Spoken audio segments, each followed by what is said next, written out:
sampai sulit mencari kata-kata yang tepat, saking terpesona dengan begitu banyak masyarakat di Makassar yang datang. Sungguh tidak mengira sebanyak ini, bahkan disebut tadi sampai 1 juta.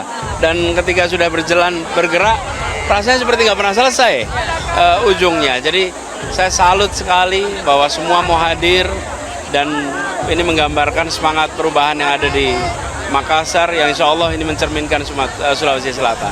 Yang paling sering dikatakan adalah harga pangan yang mahal. Itu paling banyak dikatakan.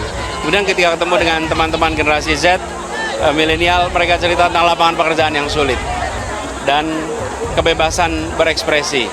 Tadi malam diskusi soal kebebasan berekspresi. Mereka banyak sekali yang bilang, Pak, kami ingin kembali punya rasa tenang kalau kami mengungkapkan pendapat kami, mengungkapkan pandangan kami. Dan saya mendengar itu terenyuh. Bukankah ini Republik Merdeka? Bukankah ini adalah negara demokrasi? Tidak seharusnya kita punya perasaan seperti itu. Jadi itu yang banyak diungkapkan oleh teman-teman di Makassar. Ini melampaukan. Meskipun awalnya banyak yang meragukan akan bisa berkumpul banyak, karena kita ini tidak mengatasnamakan mantap Pemda, tidak mengatasnamakan kumpulan kepala desa, tapi ini adalah betul-betul relawan-relawan yang tidak dimobilisasi, mereka datang sendiri. Luar biasa, saya menangkap sinyal-sinyal keinginan perubahan itu merata. Nasib, perubahan hidup, perubahan yang lebih baik, harga pokok lebih murah, kebebasan berekspresi. Masyarakat Sulawesi Selatan selalu mengingatkan, jangan lupa Makassar, jangan lupa Sulawesi Selatan. Ini artinya mereka membutuhkan perubahan yang lebih utuh, semua dari kebutuhan mereka di dalam pendidikan, kebutuhan masa depan. Baru tayangan barusan satu ekspresi yang luar biasa bahwa masyarakat Sulawesi Selatan, masyarakat Makassar begitu antusias hadir, ikut terlibat, berpartisipasi dalam Jalan Sehat tadi. Tapi sebetulnya ini salah satu saja dari rangkaian acara di Sulawesi Selatan, karena kemarin serangkaian acara bahkan sampai sore tadi juga masih terus berlangsung, dan seluruh acara itu menurut pantauan teman-teman di lapangan selalu dipenuhi, dibanjiri oleh peserta. Ini wujud bahwa memang yang namanya arus perubahan itu betul-betul tidak bisa dibendung, dan kami mensyukuri karena dari rangkaian turun setelah deklarasi tanggal 2 September itu semuanya dibanjiri, dipenuhi oleh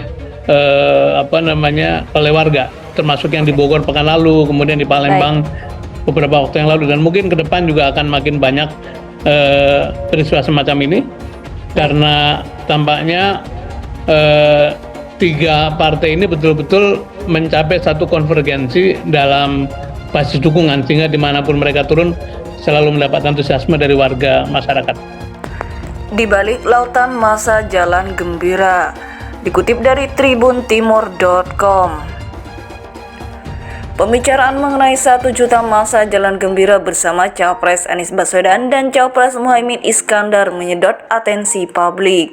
Peristiwa terbesar sepanjang sejarah Pilpres di Sulawesi Selatan itu menjadi tajuk utama perbincangan politik.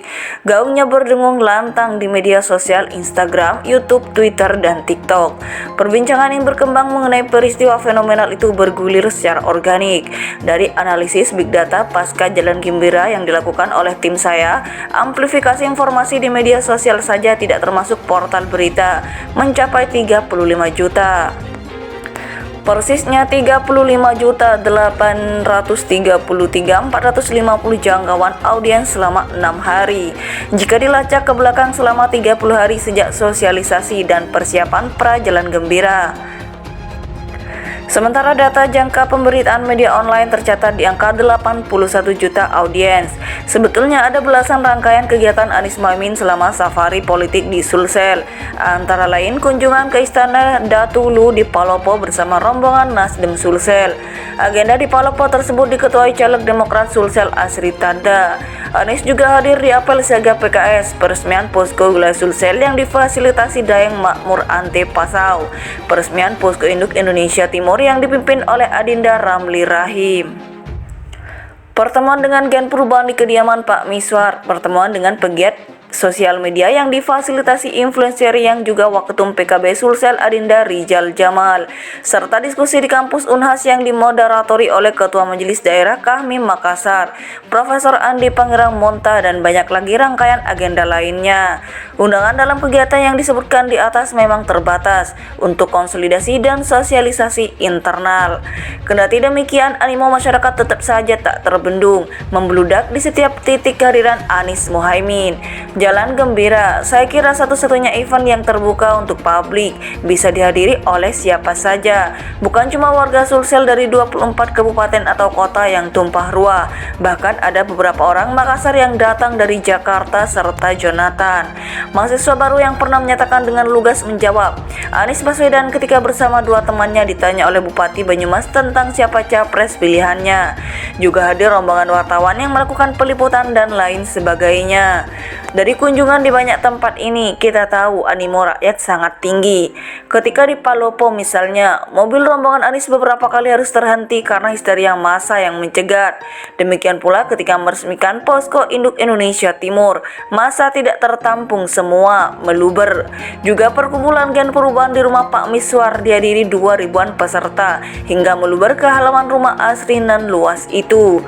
Puncaknya, seperti kita tahu, undangan terbuka Jalan Gembira betul-betul dimanfaatkan oleh mereka yang menginginkan perubahan. Semua tumpah ruah. Pembicaraan mengenai 1 juta masa Jalan Gembira bersama Cawapres Anies Baswedan dan Cawapres Muhaimin Iskandar menyedot atensi publik. Peristiwa terbesar sepanjang sejarah Pilpres di Sulawesi Selatan itu menjadi tajuk utama perbincangan politik. Gaungnya berdengung lantang di media sosial Instagram, YouTube, Twitter, dan TikTok. Perbincangan yang berkembang mengenai peristiwa fenomenal itu bergulir secara organik. Dari analisis Big Data pasca Jalan Gembira yang dilakukan oleh tim saya, amplifikasi informasi di media sosial saja tidak termasuk portal berita mencapai 35 juta. Persisnya 35.833.450 jangkauan audiens selama 6 hari. Jika dilacak ke belakang selama 30 hari sejak sosialisasi dan persiapan pra Jalan Gembira. Sementara data jangka pemberitaan media online tercatat di angka 81 juta audiens. Sebetulnya ada belasan rangkaian kegiatan Anies Muhaimin selama safari politik di Sulsel. Antara lain kunjungan ke Istana Datu Lu di Palopo bersama rombongan Nasdem Sulsel.